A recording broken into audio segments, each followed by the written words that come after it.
আসসালামু আলাইকুম বন্ধুরা। রাত 12টা বন্ধ, দোকান এখনও বন্ধ, কাজ হচ্ছে। আর এই সব কাজগুলো হচ্ছে ইলেকট্রিকের কাজ হচ্ছে, ফল সিলিং হচ্ছে।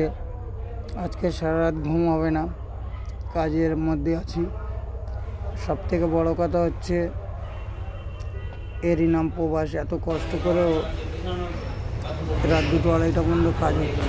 তাহলে আপনারা ভাবুন কখন শোবো, কখন ভোর 5টা দিকে আবার কাজ করতে।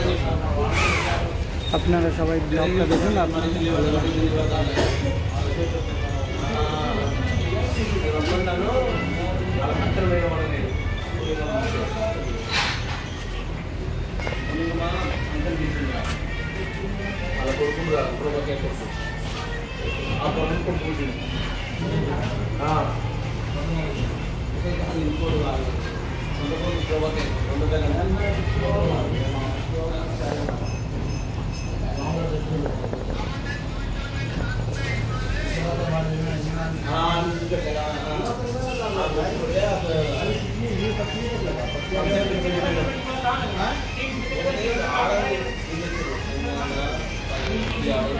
বাজে রাত 1টার সময় আমাদের দোকানটার অবস্থা দেখা যায়, হুড়মুড় করে মেয়ে পড়ে গেছে। এই শুধু এই ডোকা বাকি রয়েছে, বাকি সব ভেঙে গেছে।